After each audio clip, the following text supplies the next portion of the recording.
그러니까 지나간 얘기만 하는 게 아니라 그를 통해서 이번 분기에는 어떤 기업들이 좋아질 수 있을까에 대한 고민도 같이 있을 거라고 생각을 합니다.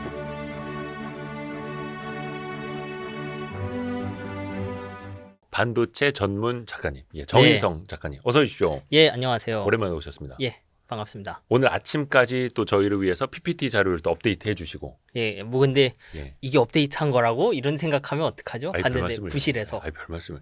제가 딱 3가지 질문을 드렸는데, 뭐 장표를 몇십 장을 벌써 준비해 주셔가지고 감사합니다 항상. 예, 근데 어려워서 그 시청자분들이 사실 제가 실망하지 않을까. 파일을 미리 열어봤지 않습니까? 그래도 뭔가 예습을 해야 되니까. 근데 다시 닫았습니다. 야, 이거 좋습니다. 예습으로 될 게 아니다. 우리 정인성 선생님이랑 같이 이건 본론 바로 들어야겠다. 네, 같이 봐도 안 되면 어떡하죠? 돼야죠. 일단 이거 하나 드시고 시작하시죠. 왜냐면 우리가 집중력이 필요하니까. YG 부스터입니다. YG 부스터 혹시 보신 적 있으세요? 예, 방금 봤습니다. 방금? 이게 두뇌 활력에 도움을 줄 수 있는 건강기능식품입니다. 그대로 털어넣으시면 된다. 이렇게. 맛있죠? 이거 엔진내면 계속 먹을 수 있는 거요? 역시 발상의 전환. 그럼요. 이거 좋습니다. 우선은 제가 첫 번째로 드렸던 질문이 이거였어요. 챗 GPT가 필요로 하는 반도체랑 딥시크가 필요로 하는 반도체는 과연 차이가 클까? 저성능 반도체로도 해냈다라고는 하는데 본질적으로 그럼 어떤 차이가 있는 걸까요? 사실 요거를 좀 설명을 하려면요. 진짜로 이제 우리 인공지능이 나온 지는 사실 10년이 넘었잖아요. 2012년부터 사물인식 시작했으니까. 근데 챗GPT가 2022년 말, 2023년 초에 잘 되기 시작했죠. 그러면 이 인공지능은 좀 어떻게 돌아가느냐. 그러면 이 인공지능이 돌아가는 방식을 한번 보고 그 녀석이 반도체랑 우리 보는 메모리나 GPU랑 어떤 식으로 상호작용할 수밖에 없는지 좀 같이 볼 필요가 있어요. 그래서 제가 질문을 받고 나서 아예 좀 그 언어 모델을 지금 돌아가는 그 챗GPT 같은 인공지능들이 어떤 식으로 동작하는지 대충 설명을 가지고 왔습니다. 거기부터 출발하면 좋을 것 같아요. 이제 우리가 번역기를 만들 때도 그렇고 인간처럼 말하는 인공지능을 만들 때도 그렇고 뭔가 궁금한 게 있어요. 항상 해보면. 그렇죠. 우리가 그냥 사람은 대화가 잘 되잖아요.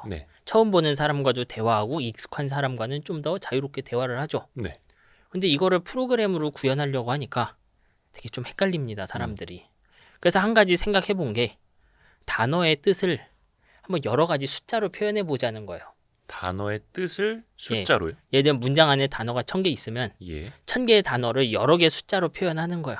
우리 예를 들면 게임을 해보면 게임 캐릭터에 공격력 있고 방어력 있고 뭐 민첩성 이런 것들이 쭉 들어간단 말이에요. 그거랑 마찬가지로 단어 하나하나에다가 그 공격력, 방어력 같은 수치를 다 써주는 거예요. 예를 들면 이 그림처럼 제가 예를 들면 아빠라는 단어를 놓고 2개의 숫자로 표현하고 싶은 거예요. 일단 그냥 보죠. 그리고 아버지라는 숫자가 있는데 여기 보니까 아빠라는 숫자는 0.77, 0.72 아빠, 아버지가 각자 이를 가지고 있고요. 그리고 여기 아빠랑 아버지의 차이를 보면요. 두 번째 숫자가 마이너스 0.49 아버지가 0.6이라고 나와 있죠. 그러면 우리가 이런 숫자를 보고 해석을 나름 할 수 있어요. 여기 있는 첫 번째 숫자는 성별을 나타내는 거구나. 그리고 두 번째 숫자는 존대의 정도를 나타내는 건가 보다. 이런 식으로 생각할 수 있죠. 이 아빠랑 아버지는 둘 다 성별 쪽이 플러스고 그리고 아빠 쪽에선 존댓말 쪽 마이너스고 여기는 존댓말 쪽 플러스로 나와 있죠. 그러면 아빠랑 아버지란 단어의 차이가 여기서 보이는 거예요. 그럼 그거랑 비슷하게 엄마나 어머니란 단어는 어떻게 하느냐. 첫 번째가 이거 성별이라고 했죠. 이거 존대고 두 번째 줄이. 그래서 이 엄마라는 숫자를 엄마라는 단어를 제가 설명을 할 때 성별에 해당하는 건 마이너스를 넣은 거예요. 이 아빠의 성별이랑 숫자 부호가 다르죠. 그리고 엄마랑 아빠를 비교해 보면은 존대의 정도는 둘 다 마이너스죠. 그러면 엄마란 단어도 엄마에서 어머니로 가면은 숫자가 커지고 그리고 어머니에서 뭐 어마어마 막 극존칭이죠. 이런 식으로 가면 단어를 설명할 수 있지 않겠느냐. 이런 생각들을 한 거예요. 뭔가의 규칙이 있네요. 저 안에서. 이게 그 단어 하나하나당 공격력, 방어력 같은 개념인 거예요. 그러니까 우리가 알고 있는 단어라는 게 예를 들어 존대라는 개념도 있고 반말이라는 개념도 있고 과거, 현재, 미래 개념도 있고 뭐 다양하잖아요. 단어 하나에. 그거를 숫자로 잔뜩 나타내면 우리가 뭔가 해석을 할 수 있지 않을까. 이런 생각을 했던 거죠. 이제 그렇게 해서 성과가 좀 나왔습니다. 과거에. 근데 이제 문제는 뭐냐. 요런 동음이에요. 선물과 선물. 예, 예를 들면 요거를 처음에 선물을 주셔서 감사합니다. 옆에 있는 요 음료수 같은 거. 네네. 요거는 우리가 건강기능식품. 그렇죠. 건강기능식품. 저에겐 선물이겠죠. 예. 네. 그럼 요건 기프트냐? 기프트에 해당하죠. 예.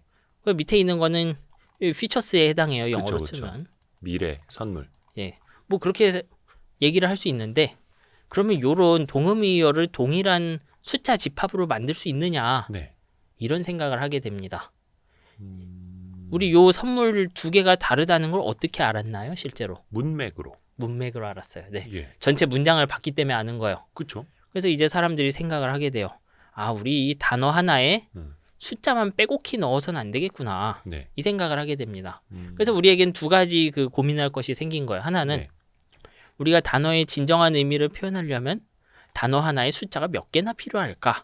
이거랑 그러면 요 단어 하나를 표현하는 숫자 개수를 찾았으면 그 다음에는 문맥을 어떻게 반영해서 요 단어의 진짜 뜻을 찾아낼 것이냐. 예. 요 두 개의 문제가 생겨납니다. 이제 그 문제들을 해결해준 가장 유명한 솔루션이 어떻게 보면 GPT인 거예요. 그래서 GPT는 이거를 어떻게 찾기로 했느냐. 일단 처음에 말씀드린 것처럼 그 전체 문장들을 단어의 그 의미의 단위, 이제 토큰이라고 부르는데 여기서 네. 그 토큰으로 다 분리를 해요. 그러면 예를 들면 한 4096단어 정도를 분석한다고 하면요. 네. 여기 뭐 예를 들어 4096개 단어를 쭉 적어요. 네. 프롬프트에. 그러면 단어 하나하나마다 아까 본 것처럼 존댓말, 반말 이런 거 의미하는 수많은 숫자들을 만들어 놔요. 예. GPT-3 같은 경우 이 숫자가 몇 개냐 하면 10,000개가 넘어요. 예. 단어 하나의 의미를 표현하는 게 10,000개가 넘는 숫자를 쓰겠다는 거죠. 단어 하나당. 예. 그렇죠. 그러니까 제가 4096개 단어를 쓰려고 하면 각 단어가 10,000개, 12,000 몇 개 정도 될 거예요. 네. 그 정도의 특징을 전부 가진 채 늘어서 있는 거예요. 4096 곱하기 뭐 만 이런 식으로. 예. 예. 우리 단어 하나를 표현할 때 10,000개 넘는 숫자를 썼으니까요. 그 다음에는 그럼 이렇게 해서 표현하면 되냐? 그러면 여전히 동음의어 이런 거 문제가 해결 안 되죠. 예. 그래서 문장을 인공신경망 안쪽, 인공지능 안을 보내면서 요 단어 하나하나 표현하는 뜻을 문맥을 고려해서 서서히 바꿔가자는 생각을 하게 돼요.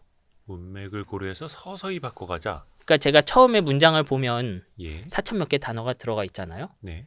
그러면 이 인공지능이 분석을 처음 할 때는 4,000 몇 개 단어의 사전적인 의미를 넣고 출발을 한 다음에 인공신경망이 GPT의 경우 96개의 층으로 이루어져 있는데 네. 첫 번째 층을 지나면 그 4,096개 사이의 그 관계들을 조금 더 반영해서 요 위에서 봤던 숫자들을 조금씩 바꿔주는 거예요. 예를 들어 요 어마어마라는 단어가 그 조선시대 사극에 나올 때랑 뭐 현대 뭐 재벌 드라마에 나올 때 의미가 좀 다를 거잖아요. 네네네. 그러니까 요 단어 하나의 숫자를 파악할 때 전체 맥락상 이게 조선시대 얘기면은 뭔가 좀 조선시대스러움을 이렇게 더해주고 빼주고 하고요. 그리고 이게 고려시대면 고려시대 느낌 더하고 빼주고 해주겠다는 거예요. 그 일일이 사람이 합니까? 그게 안 되니까 머신러닝을 쓰죠. 그거를 사람이 하려던 시도는 전부 실패했기 때문에 과거에 네. 머신러닝을 쓰게 된 거예요. 이제 머신러닝을 쓴다고 쉽게 말하면 요 순서들을 전부 바꿔줘야 되는데 이게 어마마마라는 단어에서만 되면 안 되고 우리가 알고 있는 국어사전에 있는 대부분 단어에 대해서 잘 동작하고 존댓말이건 과거형이건 뭐 현재건 미래건 전부 잘 돼야 되겠죠. 네. 근데 그런 거 프로그래머가 일일이 할 수 없으니까 그냥 인터넷에 있는 데이터를 쫙 긁어와서 정답 오답만 잘 맞춰주면은 요 내부에서 알아서 단어들의 그 관계성을 파악해서 예. 단어의 진정한 의미를 파악할 수 있게 만들어주겠다. 그래서 번호를 다 알아서 매긴다. 예, 그렇죠. 이제 그렇게 하겠다는 게 머신러닝. 특히 그렇게 해서 성공한 것이 우리가 보는 GPT예요. 정확하게 이 트랜스포머는 GPT 내부를 구성하는 벽돌 같은 거라고 생각하시면 돼요. 저거를 먼저 구글이 만들었다는. 그렇죠. 2017년에. 네. 2017년에 구글이 트랜스포머 구조를 만들면서 요 단어, 요 몇백 개 혹은 몇천 개의 단어들 사이에 그 인과관계를 서로 반영할 수 있게 그런 길이 열렸고, 근데 이론은 쉽죠. 근데 실제로는 대화해보면 사람처럼 좀 대화가 안 되고 그랬는데 그렇죠. 이 트랜스포머를 사용해서 정말 좀 인간처럼 대화가 되더라 하는 걸 만든 게 GPT인 거예요. 그럼 요 녀석은 실제로는 어떻게 동작하는지 좀 자세히 보면요. 네. 일단 기본적으로 이런 걸 만들기 위해서 한 단어씩 단어를 출력하게 만들어놨어요. 이게 무슨 의미냐? 여기 보면은 제가 이렇게 질문을 했잖아요. 그럼 이 질문을 한 다음에 지금 보는 유튜브 채널 이름을 알려줘. 이게 제 질문이면은 인공지능이 대답을 해야 되겠죠. 그러면 인공지능은 처음에 이 질문을 받으면 요 단어들 하나하나의 진정한 의미를 파악하기 시작해요. 그러면 지금은 그냥 뭐 사전적 의미 좀 쓰고요. 그 다음에 보는이란 단어의 진짜 의미를 파악하기 위해서 지금이란 단어의 분석 결과를 사용하고요. 유튜브라고 쓰여 있는 단어의 뜻을 파악하기 위해서 지금 보는 얘네들의 분석 결과를 또 사용하는 식으로 쭉 앞으로 가요. 그럼 또 요 네 번째 단어 분석할 때는 앞에 세 개를 사용하겠죠. 그렇게 해서 여기선 질문에 해당하죠. 질문의 진정한 의미를 파악한 다음에 AI에게 태스크 일을 하나 시켜요. 요 다음에 나올 단어를 맞춰라 라고 시킵니다. 그러면 여기까지 분석해 놓으니까 AI는 이제 알아요. 아, 나는 질문이란 걸 받았구나. 그러면 이제 첫 번째 답변을 형성하는 거예요. 난 질문을 받았으니까 근데 질문이 지금으로 시작했네. 그러니까 지금이라고 한 단어 말해야겠다 일단. 이렇게 돌아갑니다. 그러면 한 단어 대답했죠. 그러면 그 다음 돌아갈 때는 기존 질문이랑 새로 자기가 만든 단어 있죠. 요거를 다시 되먹여요. 그리고 자기가 만든 단어를 분석할 때 앞에서 썼던 또 7개 단어 분석 결과를 사용합니다. 여기서. 그러면 여기까지 이제 8단어죠. 요거 분석한 결과로 두 번째 답변 단어를 만들어요. 또. 그 다음에 두 번째 답변 단어를 만든 다음에 세 번째 답변 단어 만들고요. 그렇게 해서 답변 끝날 때까지 계속 돌아갑니다. 얘가 메모리를 많이 사용하게 되는 이유인 거예요. 그러니까 사람한테 물어봤을 때 답변하는 거랑 거의 비슷하네요. 아, 지금 보는 유튜브 채널이요? 아, 지금 언제 며칠 몇 시에 몇 분에 지금 보고 계시는 채널은 뭐다 이런 식으로. 근데 우리는 좀 대답할 때 길게 보는 경향이 있잖아요. 전체 그림 보고. 이건 진짜로 한 단어씩 만들어요. 이렇게. 그래서 이런 GPT 형태의 AI들 써보면은 일단 여기서 yes라고 답하면 뒤에 가서 좀 no라고 대답을 못한다든지 이런 문제가 있어요. 왜냐하면 지금 한 단어 말했고 요 한 단어 포함해갖고 새로운 질문을 받은 거랑 똑같아요. 얘한테는. 그러니까 그 다음 단어 하나 만들고 나면은 이미 자기가 말했던 것에 좀 붙잡혀버리죠. 뭐 그런 경향이 있습니다. 뭐 이건 좀 여담 같은 것이고. 근데 핵심은 제가 요렇게 요 분석 결과, 요 앞에 있는 7개의 분석 결과를 이용해서 8번째 단어를 분석했다고 했죠. 그리고 8개 자기 답변까지 이용해서 9번째 단어 분석하고 10번째 단어 만들고 그러면은 이 분석 결과가 전부 요 안에 남아 있어야 돼요. 대답하는 동안. 그러니까 제가 GPT랑 대화하는 동안은 제가 기존에 했던 질문들을 분석한 결과가 메모리 안에 다 들어가 있어야 됩니다. 이게. 그걸 이제 키밸류 캐시 이런 식으로 부르는데 이런 것이 메모리를 많이 먹어요. 실제로 용량이 상당히 크죠. 왜냐하면 단어 하나 표현하는데 이미 제가 한 단어당 10,000몇 개 정도 숫자를 사용한다고 했잖아요. 근데 요 10,000몇 개 있는 숫자들의 관계를 또 분석하기 위해서 요 안에다는 몇 배 거대한 숫자들을 미리 저장을 해놔야 돼요. 그러니까 우리한테는 단어 하나지만 요 단어는 10,000개 정도의 숫자로 표현이 되고요. GPT-3 기준으로. 요 10,000개의 숫자를 분석하기 위한 중간 내용물들이 안에 잔뜩 저장되어 있어요. 또. 그리고 그것들을 이용해서 그 다음 단어를 하나씩 분석해 나가는 거죠. 그러니까 메모리 사용량이 클 수밖에 없죠. 그래서 이런 메모리 사용량이 큰 인공지능에 대응하기 위해서 여러 가지 노력들을 해요. 한쪽에선 이론적인 노력을 좀 하고요. 다른 한쪽에서 반도체 쪽이 노력을 하기도 하죠. 그리고 다른 한쪽에서는 이론이랑 반도체가 좀 같이 나가는 경우들도 있어요. 뭐 좀 어렵지만 요약을 하면 결국 우리가 AI를 이렇게 대화하는 인공지능 만들려면 단어의 뜻을 문맥 속에서 파악해야 되고요. 그리고 그 문맥 속에서 단어의 뜻을 파악하려면 안에 그 중간 상태를 많이 저장해 놔야 된다. 이렇게 생각을 하시면 돼요. 요 기존에 분석해 놓은 값으로 다음 단어를 하나씩 분석하기 때문인 거죠. 그리고 그러면 요 메모리들을 아끼기 위한 노력들을 어떤 것들을 했는지 한번 좀 알아보죠. 여기서. 저기까지가 일단은 그 상호작용을 위한 전 단계까지 우리가 알아본 거고요. 뭐 요거는 그냥 설명 안 하려고 제가 해도 되는데 좀 더 디테일한 내용이거든요. 야, 저거는 뭐 그냥 하얀 바탕에 숫자 써 있는 거밖에 저는 모르겠네요. 예, 뭐 설명해 볼게요. 그러면 이것도 조금 더 자세히 한번 쉽게 간단하게. 네. 아까 그 질문 나온 부분을 조금 더 이렇게 써 놓은 건데요. 네. 여기 아까 지금 보는 유튜브 채널 이름을 알려줘 이렇게 쪼개놨죠. 예. 그러면 요거를 첫 단계를 거치면 일단 인공지능이 가장 쉽게 떠올릴 수 있는 각 단어당 뜻을 숫자로 표현을 해놔요. 아하. 요 숫자 하나하나가 12,280개네요. 예. 이렇게 구성이 돼 있어요. 예. 그러면 요 숫자들을 처음에 이제 단어 간 문맥을 파악하는 층을 하나 보내서 네. 요 숫자들을 조금씩 바꿔줘요. 그러니까 이제 여기서 한번 넘어가고 나면 요 단어들의 뜻이 사전적인 정의에서 문장 속의 의미로 변화하죠. 그것도 다 우리한테 숫자로 보여요. 숫자가 잔뜩 변했구나 이렇게 보입니다. 네. 하지만 이제 AI 입장에서는 내가 문맥을 한번 분석했구나 이런 느낌이 되죠.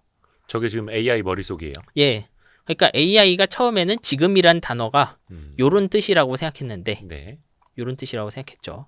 근데 한번 문장 분석을 하니까 이제 이런 뜻이라고 생각하는 거예요. 예. 아, 요런 뜻이 아니고 요런 뜻이었구나. 우리 일반인이 보기엔 조금 분석하기는 힘들어요.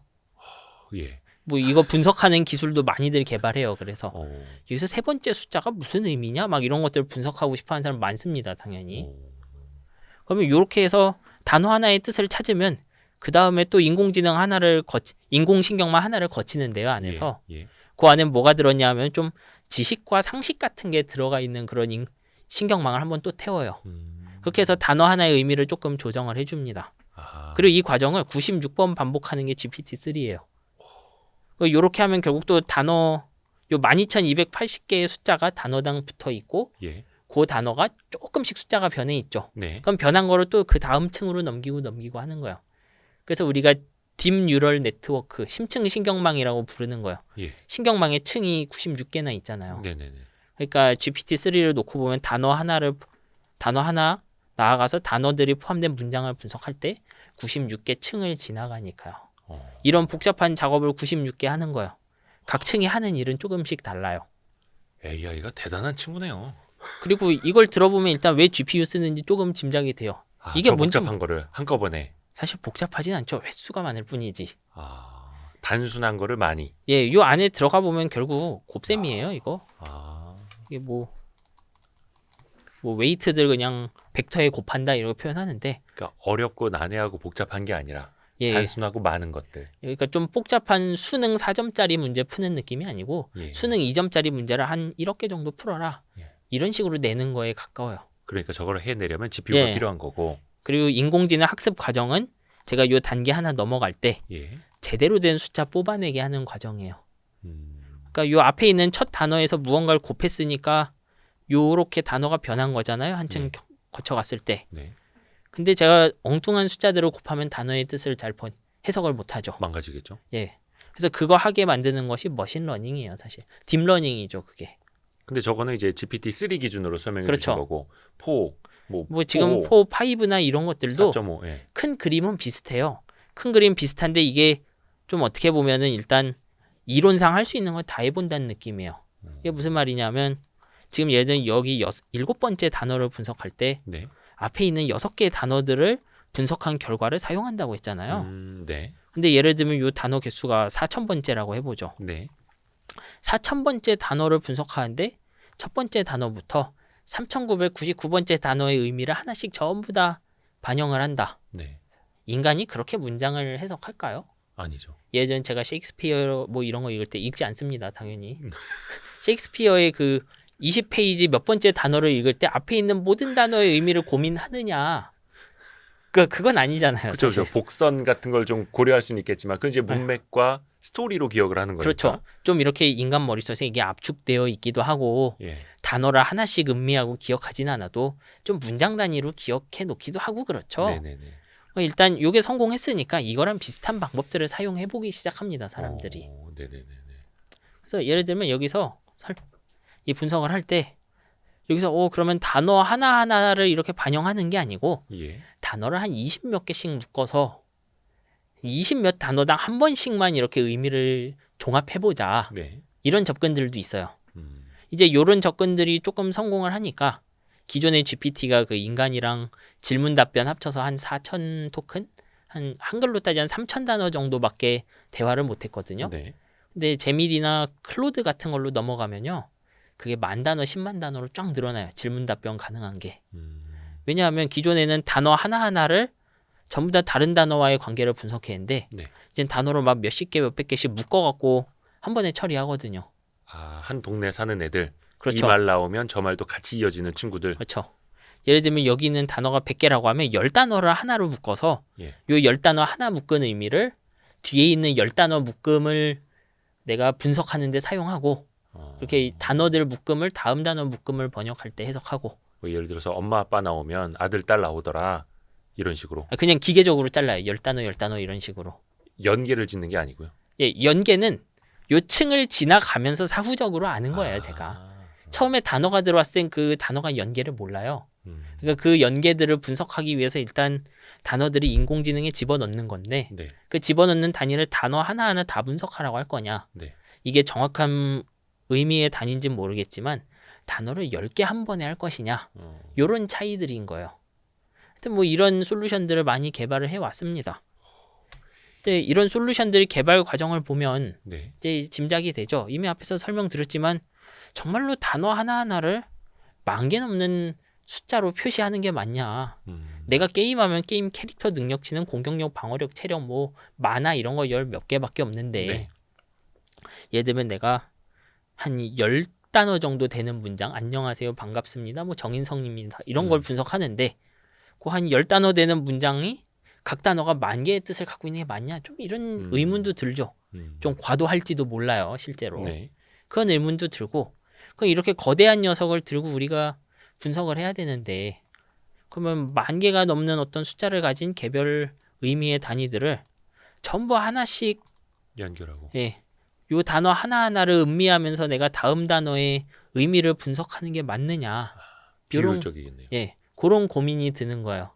그 실제로 요 단어를 하나하나 늘릴 때마다 GPU가 해야 되는 계산이 제곱으로 늘어나요. 이게 쿼드레이틱해요, 보면. 예. 예를 들면 제가 2,000단어짜리 질문 답변 할 수 있는 그런 AI를 만들었다가 구조를 유지한 채 4,096단어로 이걸 늘리면요, 계산이 4배 필요해져요. 그러면 아까 말한 것처럼 단어 하나하나 쓰는 게 아니고 단어 4개를 묶어서 처리하면 네. 그것도 4분의 1로 줄일 수 있겠죠. 아하. 뭐 그런 접근들을 계속 해보고 싶은 거예요. 그 이론적인 접근들이죠. 그래서 이제 GPT란 녀석을 봤더니 단어 하나하나의 의미를 분석해서 다음 단어들을 분석하고 예측하게 했더니 인간처럼 말하더라. 근데 이건 너무 빡빡하니까 우리 요쪽은 조금 풀어주고 조금 쉽게 만들고 한쪽은 대신 그 처리할 수 있는 문장의 길이를 늘리면 더 쓸만해지지 않을까. 이런 생각을 하게 된 거예요. 이제 그런 접근들을 좀 살펴볼 겁니다, 여기서.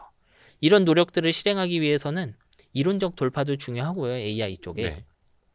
그리고 그거에 맞는 반도체 개발들도 굉장히 중요해요. 그걸 한번 같이 볼 생각입니다, 이제. 네. 이제 그거를 보기 앞서서 메모리들 어떻게 쓰는지 한 번만 정리를 해볼게요. 예. 뭐 실제로 AI는 이제 2개의 메모리 사용으로 나뉜다고 생각하시면 돼요. 일단은 앞에서는 예. 어떻게 보면은 이 그 예. 언어를 예. 우리가 이제 실제 말하는 것처럼 보여주기 위한 그 이론적인 측면, 그렇죠. AI 이론적인 측면을 말씀해 주신 거고 이제부터는 반도체적인 측면, 그렇죠. 예. 이렇게 넘어가는 거예요. 이제 반도체가 보는 숫자들 어떻게 나오는지를 한번 설명드리는 거예요. 네. 결국 반도체 입장에서 이 인공지능이 메모리 쓰는 거 보면은 그냥 이게 2개로 나뉘어요. 네. 하나는 그 뇌에 해당하는 부분. 내가 이 인공지능, 예를 들면 GPT-3나 뭐 라마 이런 혹은 뭐 딥식을 돌리기 위해선 무조건 점유하는 메모리가 있어요. 네. 아까 제가 단어 하나의 진정한 의미를 분석하려면 덧셈 곱셈을 막 해야 된다고 했잖아요. 네. 거기서 단어에 곱하고 더할 숫자에 해당하는 거예요. 그게 여기 있는 이 상수 부분이에요. 우리가 보통 GPT-3가 뭐 1750억 개다. 뭐 라마2가 7빌리언이다. 뭐 요런 숫자들을 보실 수 있는데 좀 관심 있는 분들은 네. 요게 그 인공신경망 패러미터 크기, 쉽게 말하면 뇌의 크기라고 생각하시면 돼요. 네. 그리고 옆에 있는 부분은 뭐냐, 이제 인공지능이 실제 구동할 때만 사용되는 메모리들이에요. 이게 아까 말씀드린 단어 하나에 예를 들면 12,000 몇 개 정도 막 그 표현하는 숫자가 들어간다고 했잖아요. 네. 단어 하나를 설명하려면 필요한 10,000 몇 개의 숫자들이 쌓인 거랑 이 숫자들을 계산할 때 중간에 사용했던 수많은 값들이 여기 들어가요. 그리고 인공지능 하나 여러 사람이 동시에 쓰고 있으면 동시 사용하는 사람들 메모리를 여기에 전부 다 할당하는 거죠. 이런 식으로 나뉜다고 생각하면 돼요. 네. AI 만드는 회사들은 이 양쪽을 나눠서 좀 접근을 해요. 어느 쪽을 어떻게 아낄 것이냐. 예. 예를 들면 왼쪽도 메모리 용량을 아낄 것이냐 노력도 있고요. 용량은 똑같은데 그 질문 한 번 받을 때 GPU를 덜 쓰게 하는 방법들 이런 것도 연구를 해요. 메모리는 용량만 있는 게 아니고 그 용량을 점유하는데 한 번 작업할 때 얼마나 그 계산을 해야 되느냐도 중요하거든요. 네. 예를 들면 앞에서 봤던 GPT는요. 그 단어 하나 만들 때 인공지능 전체를 한 번씩 다 접근해요. 이 뇌를. 인간으로 따지면은 질문 답변을 받고 다음 단어를 하나 생각하는데 네. 뇌 전체가 그 번쩍하는 거랑 똑같아요. 그 질문 답변 처음부터. 예. 그러니까 안녕하세요, 반갑습니다, 정인성입니다라고 한 다음 단어 말할 때 네. 인공지능 전체를 다 쓰는 거예요. 오. 그리고 그 다음 단어 만들 때 또 전체 다 쓰고. 그러니까 이런 경우는 용량이 커지면 인공지능의 크기가 그러면 그거에 비례해서 느려져요, 수행 속도가. 그렇겠죠. 이제 이런 거를 뭐 댄스 모델 이런 식으로 부릅니다. 이제 조금 정리해서 어떤 식으로 이런 거 하나씩 절약하는지 한번 보죠. 이제 제일 먼저 봐야 될 건 메모리죠. 용량을 좀 절약하려는 노력들이에요. 네. 이거는 아까 봤던 인공지능의 그 어떻게 보면 뇌세포 크기를 유지하는데 네. 용량은 줄이는, 예를 들면 뇌세포가 1750억 개인데 사용하는 메모리는 반으로 줄이는 기술들이에요. 이제 제일 대표적인 기술이 여기서 그 정밀도를 낮추는 방법이에요. 이 정밀도를 낮춘다면 무슨 의미냐면 제가 원래 소수점 하나를 표현하려면 메모리를 필요로 해요. 네. 근데 메모리를 필요로 하는 공간이 일반적으로 32개의 비트, 공간 32개를 사용했어요. 숫자 네. 하나 표현할 때. 아까 말했던 그 인공지능 안에서 그 곱셈 덧셈한 숫자들이 32개 공간을 차지했던 거예요. 숫자 하나하나가. 네.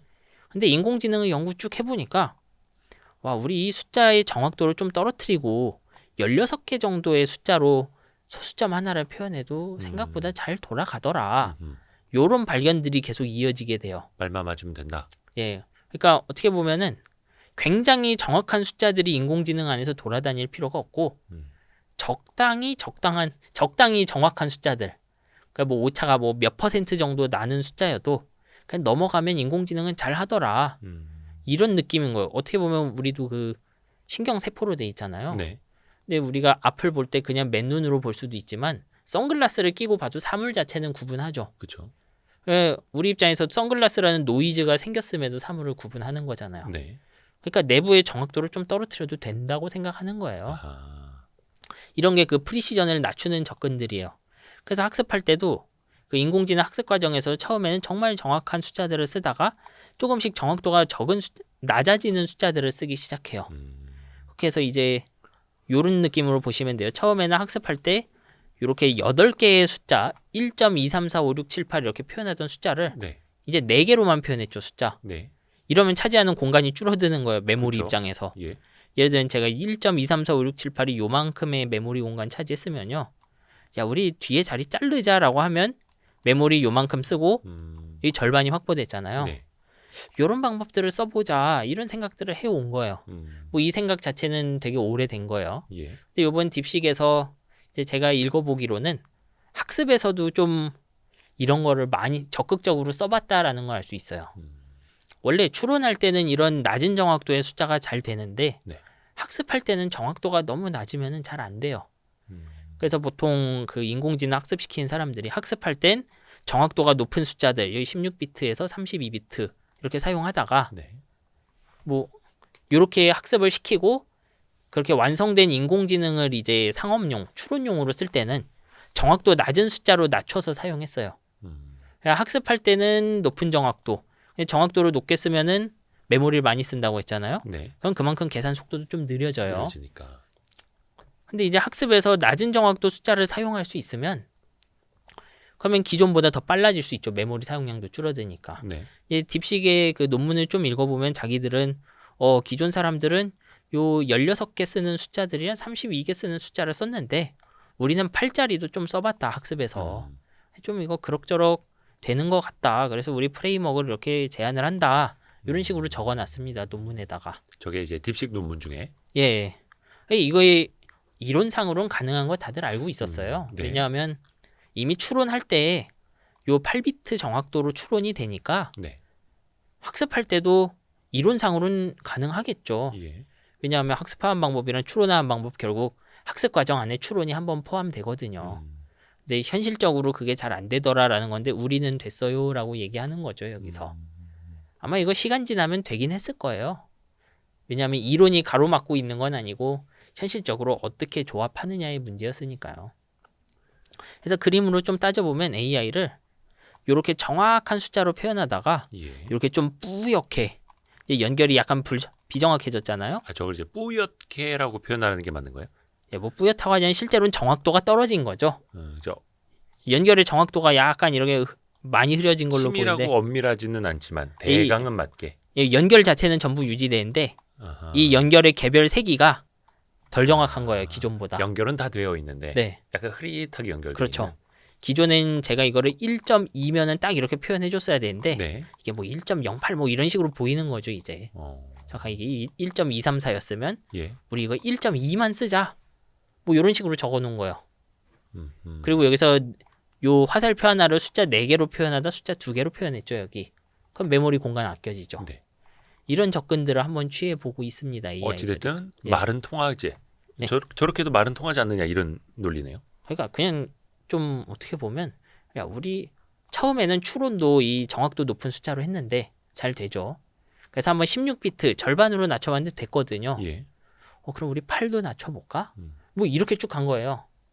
이렇게 쭉 가다가 이제 그러면 우리 학습도 그렇게 해볼 수 있지 않을까? 이런 생각을 하고 있는 거죠. 그러니까 이미 추론 쪽에서 정확도를 낮춰도 이런 방향으로 AI를 약간 부정확하게 돌려도 응답 자체는 잘 나오더라라는 거를 안 거예요. 그렇죠. 요 안에서 개별 곱셈 덧셈이 좀 덜 정확한데 최종 결과값 차이가 그렇게 크지 않더라는 거죠. 그걸 더 적극적으로 쓴다라는 것이 학습에서 적극적으로 쓴다는 게 이제 딥식이 했던 것 중 하나예요. 뭐 이런 접근들이 있어요. 그 다음에는 주어진 메모리 안에서 그러니까 주어진 인공신경망 크기 안에서 GPU를 덜 사용하는 거 이런 접근 방식도 있어요. 이게 흔히 말하는 그 MOE 구조라고 하는 건데 이거는 또 딥식도 사용했지만 딥식만의 것은 아니에요. 이거 어떻게 생각하시면 되냐. 우리가 그 사람이 대화를 하거나 뭐 사물을 보고 하면 사물 하나 볼 때 뇌 전체를 사용하지는 않죠. 실제로 MRI 찍어보면은 뇌의 특정 부분만 밝아지고 다른 부분은 별로 안 밝아지고 이렇게 돌아가죠. 그래서 질문을 하나 받으면 AI 안에서 그 질문을 가장 잘 답할 수 있는 특정 경로로만 이렇게 흘려보내는 거예요. 예를 들어 여기서 특정 단어가 들어왔다고 하면 이 단어를 분석할 수 있는 인공신경망의 특정 부위만 타고 가게 하겠다. 이런 개념이에요. 그래서 제가 들은 게 미술에 관련한 단어면 미술에 관련한 단어만 좀 더 잘 분석하는 영역을 타고 가는 거예요. 그러니까 이런 녀석을 사용하면 효과가 뭐냐. 인공신경망, 인공지능 자체가 차지하는 용량은 그대로인데 한 단어 만들 때 접근해야 되는 메모리의 크기가 줄어요. 그러니까 용량은 못 아꼈는데 대답 속도가 빨라지는 거죠. 기존엔 대답하려면 요 신경망 전체가 전부 활성화됐는데 단어 하나에 이제 예를 들어 요만큼만 활성화되는 거예요. 단어 하나에. 그러니까 전체 용량은 이 인공신경망 크기니까 그대로겠죠. 하지만 제가 정작 계산할 때는 계산의 부담은 줄어든 거예요. 몇 분의 1로. 요런 걸 그 MOE라고 불러요. 믹스처 오브 익스퍼트 이렇게 부르는데 그 이유는 특정 분야에 대한 전문가들이 믹스돼 있다는 의미로 해석을 하시면 돼요. 근데 저게 MOE라는 것도 이제 저희가 딥시크 분석하면서 많이 배웠고 많이 들었는데 미술 선생님 따로, 음악 선생님 따로, 반도체 선생님 따로, 체육 선생님 따로 이제 놓는다라는 거죠. 그거를 그 많은 사람들을 한 사람이 다 그 모든 전문 영역을 다 학습을 해서 다 대답해 줄 필요는 없고 그때 필요한 선생님을 불러다가 우리가 과외를 받듯이. 근데 저게 하나의 뭐라 해야 될까? AI 모델 안에 다 있기는 있는 건데. 있기도 하고 따로 놔도 상관은 없어요, 사실. 근데 딥시크 같은 경우에는 따로 놓은 거예요? 다 있기는 있는 거예요? 아니면 사용할 때만 그 길을 찾아가도록 하는 거예요? 단일 모델이라고 봐야죠. 단일 모델이라고 보는데 사실은 이 전문가 하나 빼고 돌려도 돌아가긴 해요. 얘네들이 완전히 막 분리되어 있진 않아요, 실제로는.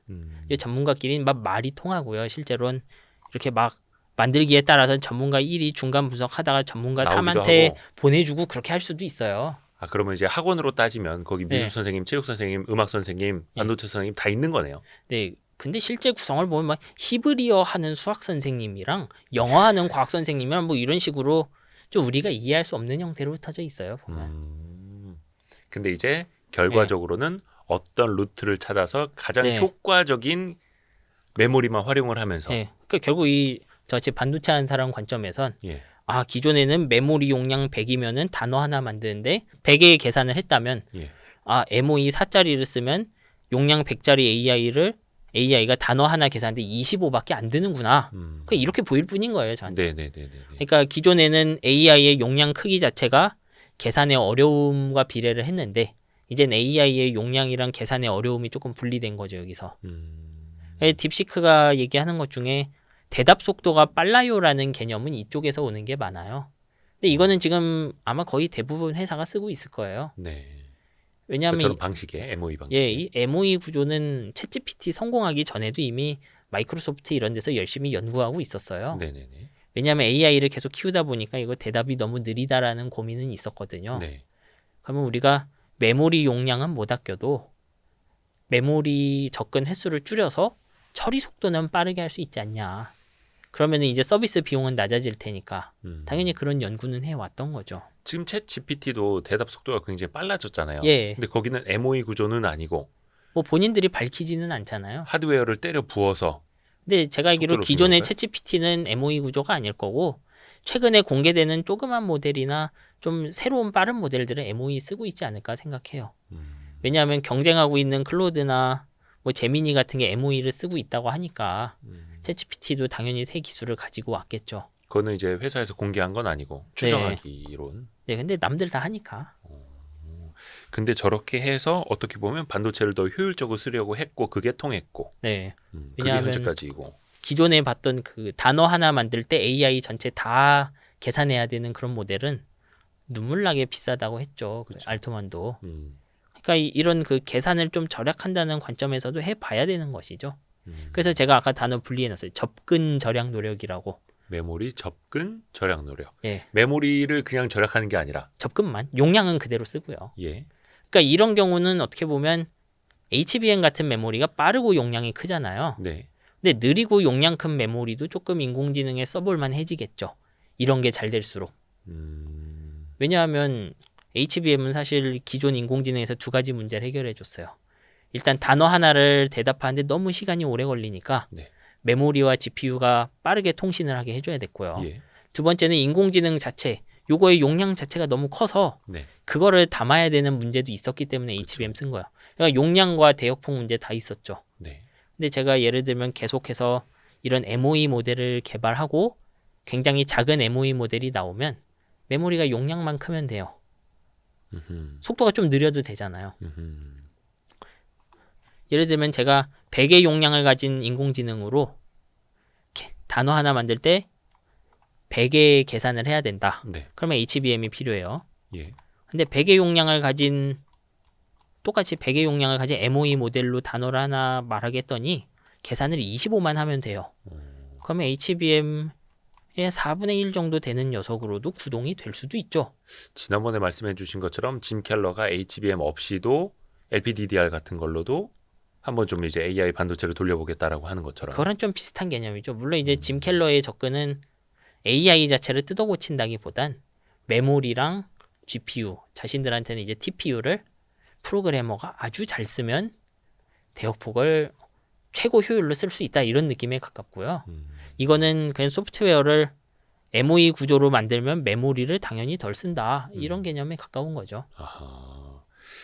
그렇게 해서 어찌됐든 간에 현재 네. HBM은 계속해서 고성능화되어 있지만 그마저도 더 효율적으로 쓰기 위한. 예, 왜냐하면 결국 비싸고 지금 그 AI들이 용량 커지는 속도 너무 빠르니까 이렇게 되면은 엄청 똑똑한 게 나와도 결국 사용자가 쓰기 힘들어질 거잖아요. 네. 그렇다면 용량 커지는 거는 좀 어쩔 수 없더라도 그 계산에 필요한 그 대역폭이라도 절약해 보자고는 생각할 수 있죠. 어떻게 보면 제가 처음에 드렸던 질문, 그러니까 챗 GPT가 필요로 하는 반도체랑 딥시크가 필요로 하는 반도체는 사실은 똑같은데 이걸 어떻게 활용하느냐 이 차이일 수 있겠네요. 뭐 그런 차이일 수도 있죠. 아예 반대로 이 MOE 구조가 엄청나게 변화하게 되면 엄청 잘 돼서 예. 진짜 조그만 전문가 한 100개 묶어서 AI를 만들었다 그러면 HBM을 쓸 필요가 없을 수도 있죠. 극단적으로. 왜냐하면 조그만 전문가들이니까 이제 메모리 별로 안 쓰잖아요. 네. 메모리 접근 횟수가 줄죠. 용량은 똑같은데. 그러니까 용량 1짜리 전문가가 100명 있으면요. 제가 계산 한번 할 때 접근한 메모리가 1밖에 안 되는 거예요. 근데 뭐 사실 이렇게 AI가 고도화되는 시대에 예. 용량 1짜리 전문가 MOE가 있기는 또 쉽지는 않잖아요. 뭐 그렇진 않죠. 근데 이제 다들 이거는 연구를 하면서 알아가야 되는 거죠. 예를 들면 옆에 있는 회사가 우리 용량 25짜리 8개 묶었어. 그런데 옆에서 우리는 용량 12짜리로 16개 묶었는데 너희보다 점수 좋아. 이런 식으로 막 경쟁이 붙겠죠. 그 방향으로도 경쟁을 하고 더 큰 녀석도 한번 돌려보고 뭐 그런 거 하려고 GPU 많이 사는 거잖아요. 뭐가 정답인지 보려고. 아직까지는 이렇게도 해보고 저렇게도 해보고. 그러다 보면 이제 어떤 특정 회사 하나가 기존보다 작은 인공지능으로 그 엑스퍼트 많이 묶어서 상업적으로 대성공을 한다. 그러면은 대역폭이 낮아도 용량 큰 메모리들 쓰고 싶어 하겠죠. 아하, 속도는 조금 포기하되 예. 용량 위주로. 예, 그러니까 우리가 이런 걸 해석할 때 항상 중요한 건 용량 얼마나 쓰냐 개념이랑 네. 단어 하나 나올 때 얼마나 메모리에 접근해야 되느냐 분리해서 보는 거예요. 얼마나 저기 메모리 반도체한테 왔다 갔다 예, 일을 시켜야 그렇죠. 되느냐. 예, GPU가 메모리 반도체에 몇 번 다녀와야 하느냐. 이 두 개를 분리해서 보시는 게 좋아요. 우리가 그걸 구분해서 보기 힘들었던 이유는 HBM이 용량이랑 접근 속도를 전부 해결해 주는데 그 시점에 성공했던 인공지능이 그냥 왕창 키운 모델이었기 때문에 그런 거예요. 네.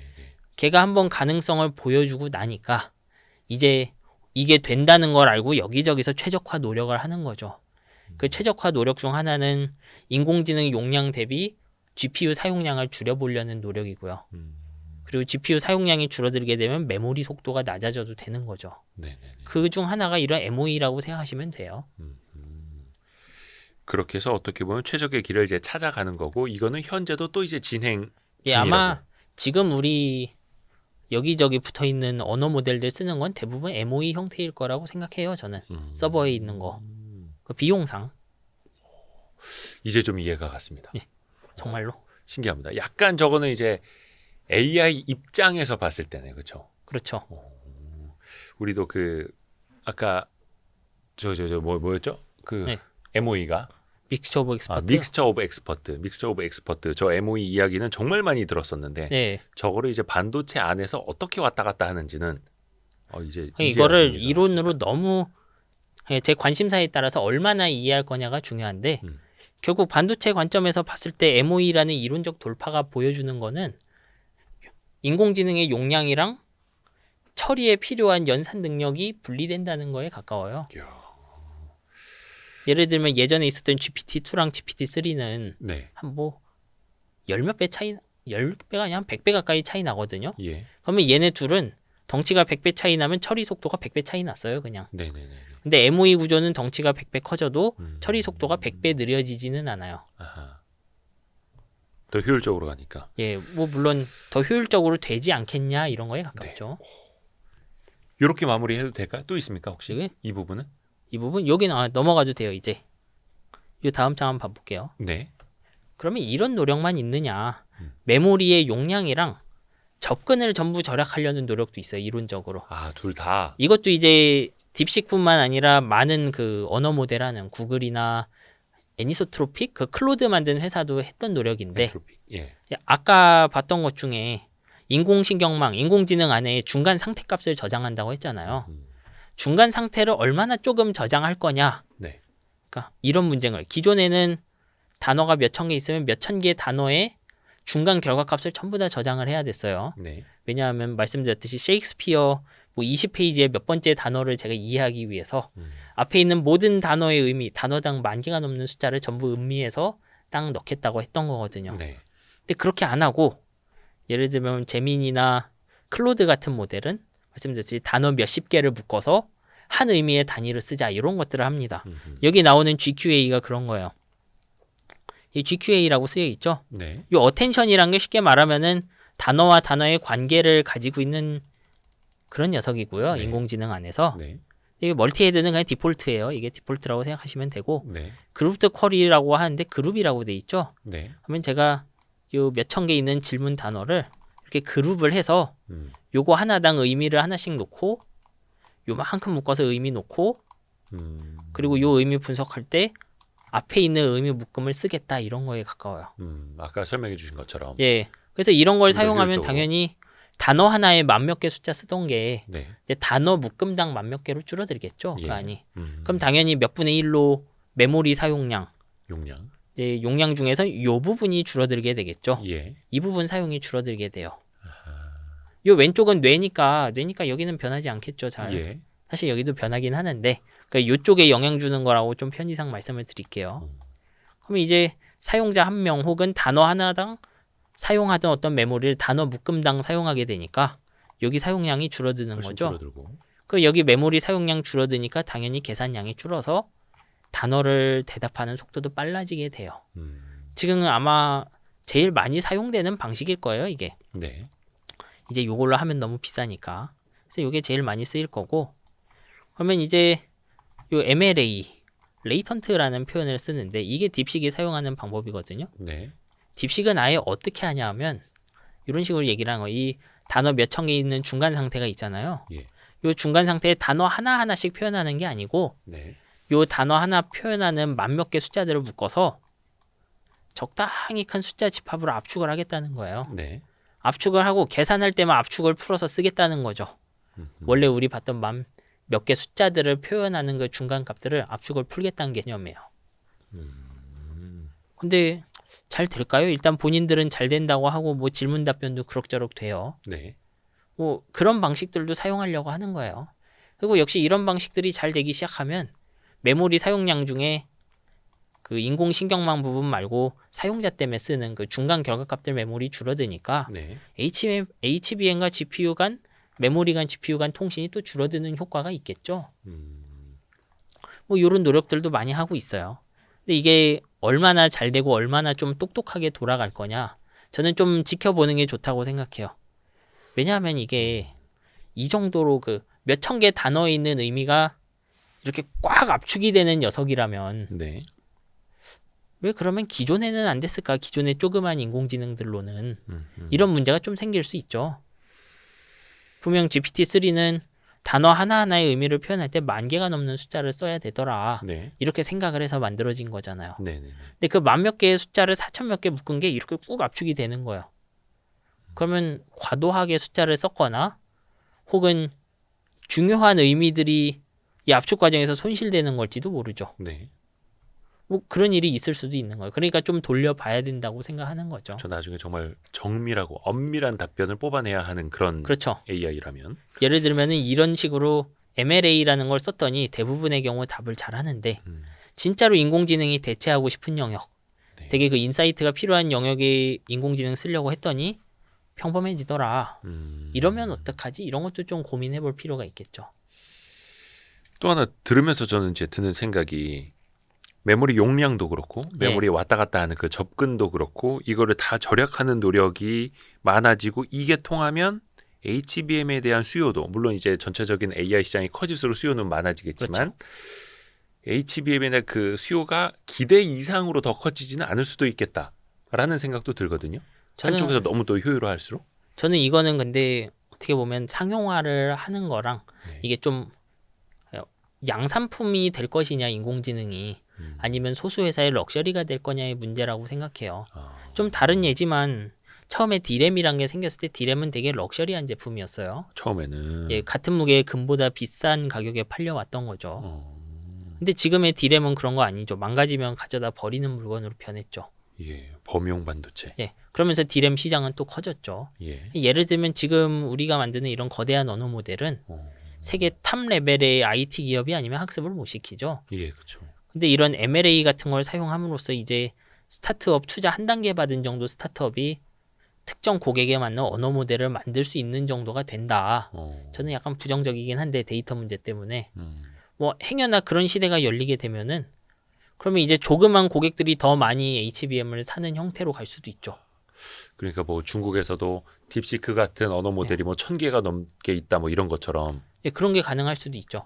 왜냐하면 지금은 어설프게 HBM 달린 카드 4개, 8개 사는 거 의미가 없거든요. 한 1000개쯤 사야 의미가 있죠. 네. 그러니까 한 10개쯤 살 수 있는 고객들은 그냥 애초에 비즈 모델을 포기해버리겠죠. GPU. 예. 네.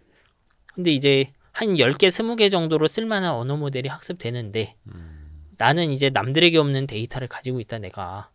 그러면 좀 접근해볼 만하겠죠.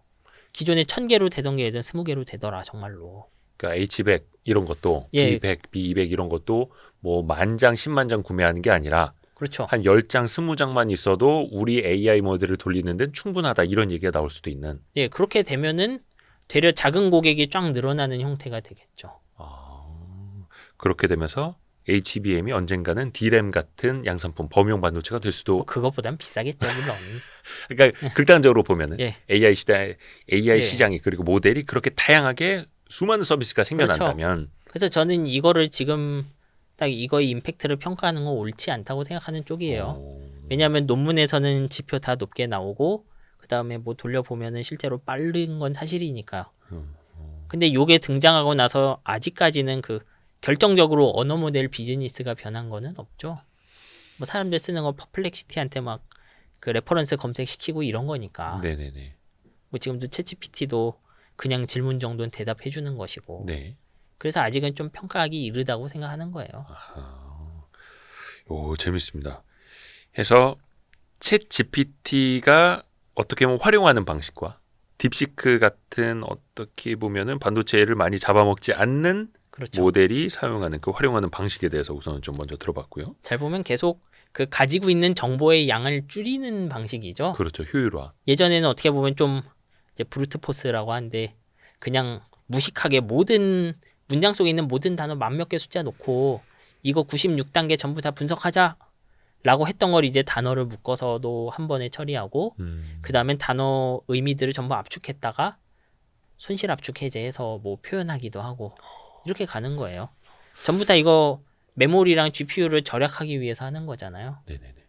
일단 요 부분까지만 한 3번은 돌려봐야 될 것 같은 느낌은 좀 듭니다. 그걸로 돼요? 자, 그러면은 요 다음 질문이 또 중요합니다. 왜냐면 이 반도체 시장에서 정말 많은 분들이 요즘에 A직 반도체, A직 반도체. 그 A직 반도체라는 게 뭔가 필요에 의한 주문형 반도체 이런 식으로 우리가 또 이야기를 그렇죠. 하고 어떻게 보면은 그 엔비디아를 필두로 했던 GPGPU랑 약간은 좀 대척점에 있는 것처럼 우리가 생각을 하고 있는데 이 A직 반도체의 이거를 이제 이해하려면 어떤 기초 지식부터 우리가 가지면 되는지 좀 알려주세요. 이제 우리 앞에서 봤던 인공지능 관련한 걸 다 떠올려 보죠. 네. 지금 우리가 앞에서 설명할 때 GPU랑 HBM 메모리 얘기만 했지 여기서 그 GPU의 구조라든지 이런 얘기가 나온 적이 있나요? 아니요. 하나도 안 나왔죠. 예. 그냥 덧셈하고 곱셈하고 뭐 이런 얘기만 했잖아요. 네네네.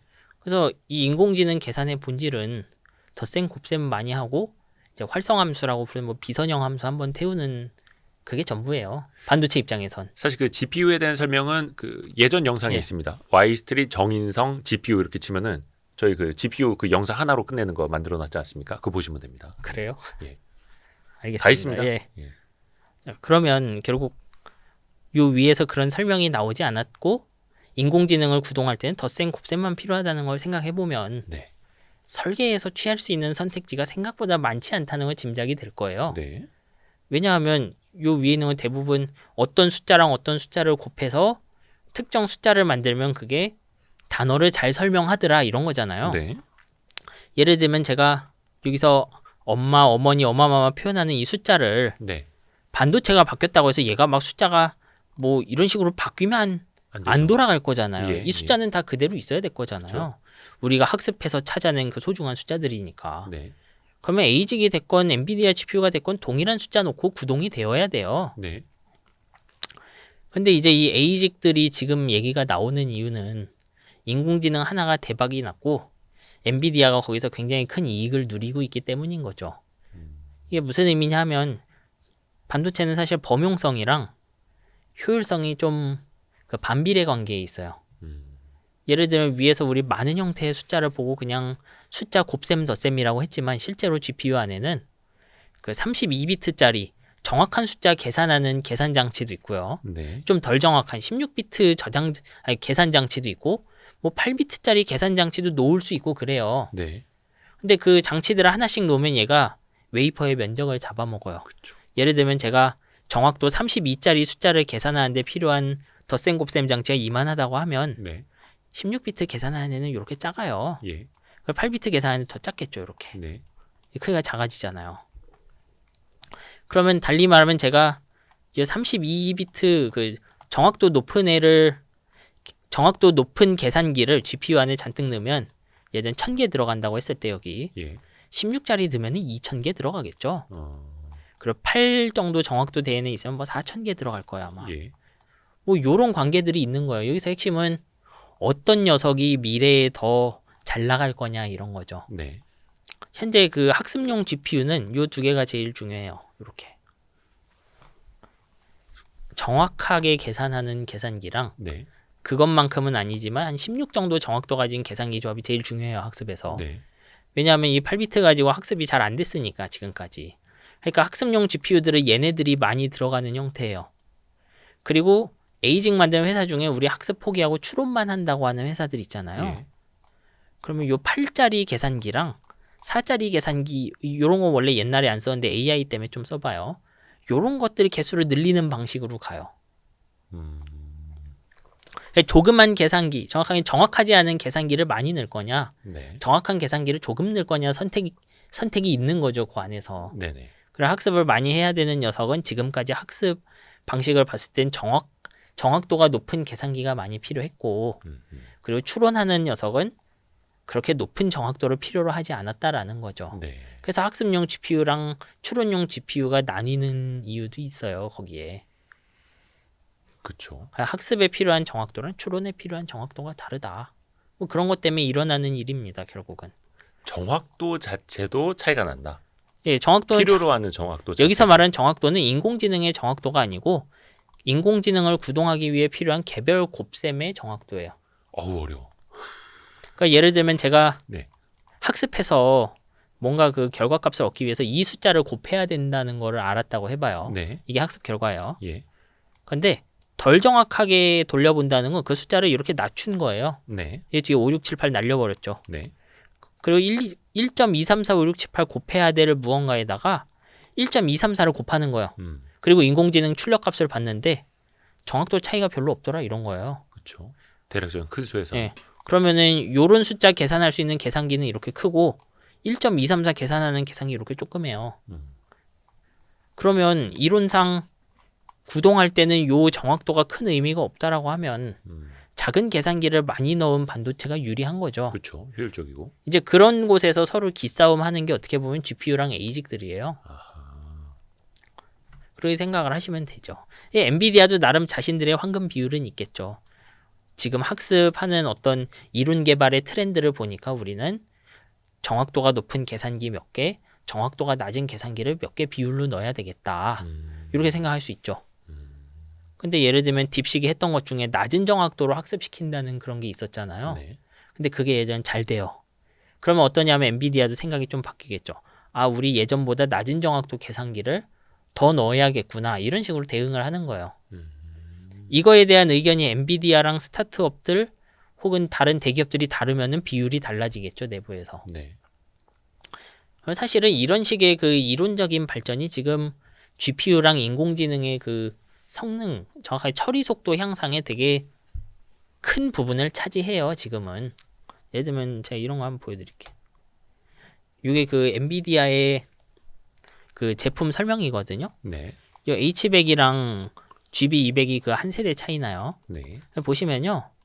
그 홍보할 때는 엔비디아가 최대 성능이 10배 빠르다. 이 블랙웰이 네. 그 전 세대인 호퍼보다 최대 10배 빠르다라고 얘기를 하는데 잘 보면은 계산 횟수예요. 횟수. 그러니까 1초에 계산 몇 번 하느냐를 놓고 보면 네. GB200이 H100보다 최대 10배 빠르다 이런 식으로 설명을 하거든요. 근데 10배 빠른데 실제 계산하는 걸 보면은 얘는 FP4라고 쓰여 있어요.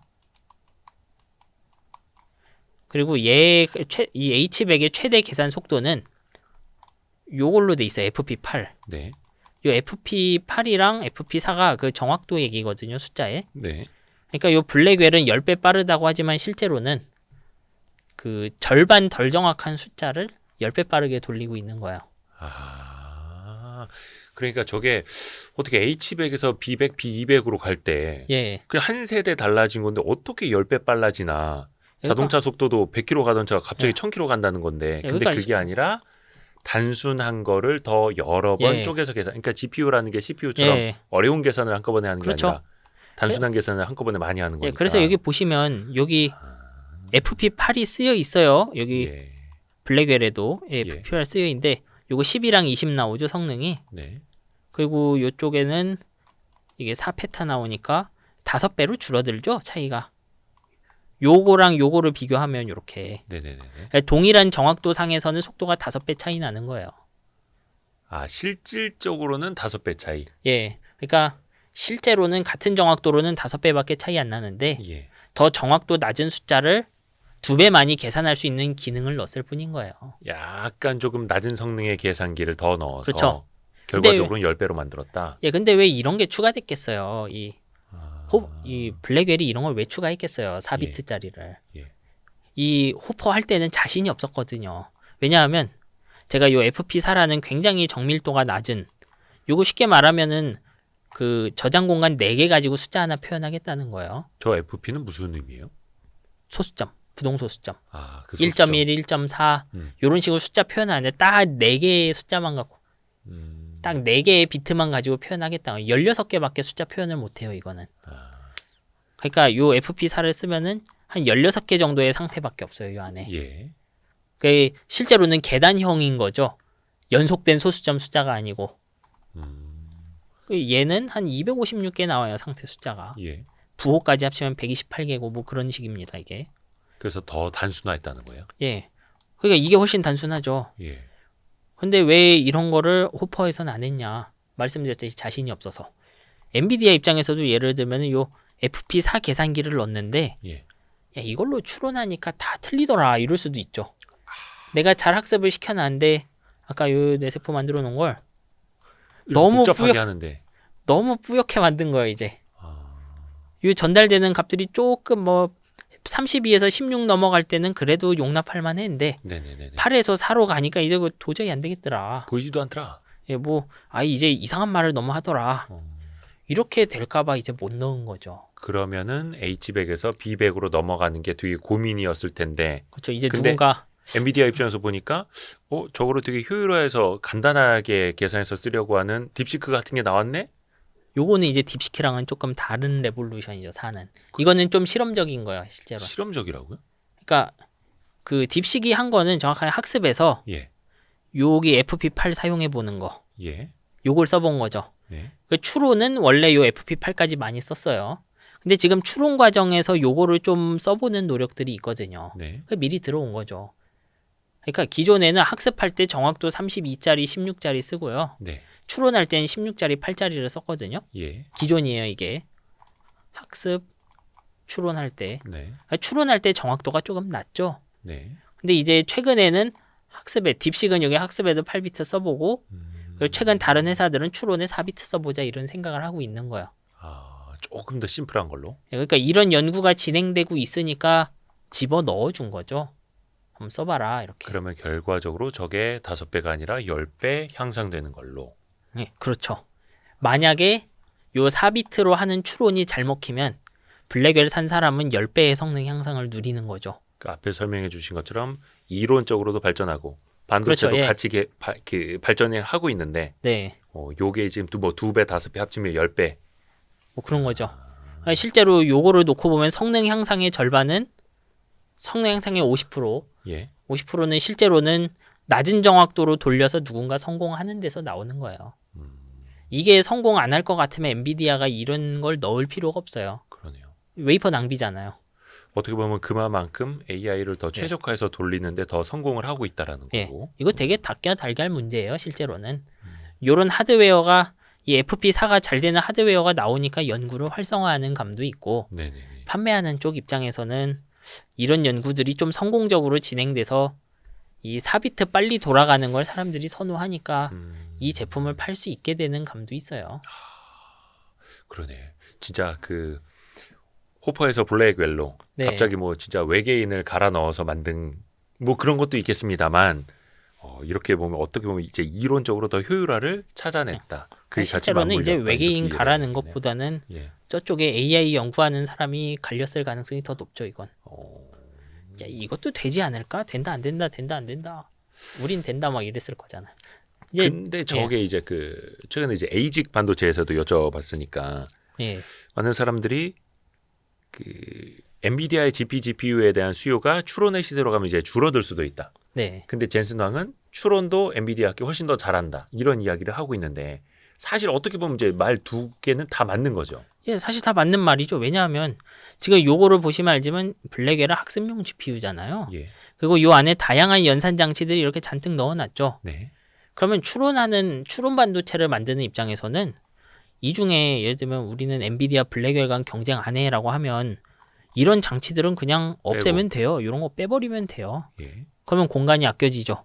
그리고 그 자리에다가 뭐 이런 거 FP4 이런 거 하는 계산기를 막 껴 넣는 거예요. 예. 그러면은 추론에서는 이 칩의 효율이 더 좋은 걸로 나오죠. 학습에 못 쓰지만. 실제로 추론 칩들이 하는 선택은 이런 요소가 훨씬 많아요. 그럼 저것도 결국은 경영상 판단입니까? 엔비디아 GPU 갖다가 저거를 추론과 학습을 다 할 거냐? 아니면 학습은 약간 좀 빼고 추론용으로 좀 싸게 에이직 반도체를 많이 도입할 거냐? 그렇죠. 근데 사는 사람 입장에서는 이제 범용성도 고려를 해야 되고 그다음에 그 칩의 사용 가능성 지원 같은 것도 고려를 해야죠. 왜냐하면 엔비디아 칩의 장점은 일단 돌아간다는 거죠. 사면. 네.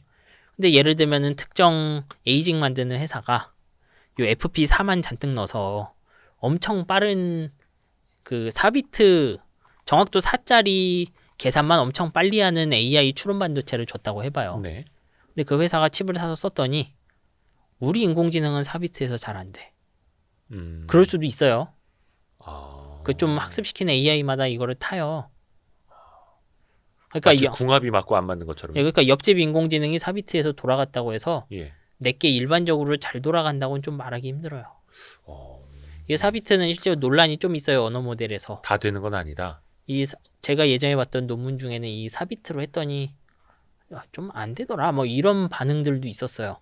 이거 8비트까지는 쓸만 하던데 막 이런 표현하는데 4비트는 추론할 때. 예, 추론할 때. 무슨 차이일까요?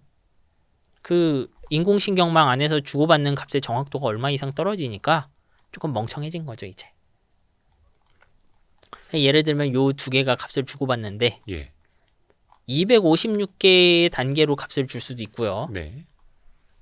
근데 제가 이거를 4비트로 낮춰버리면은 16개 상태밖에 안 돼요.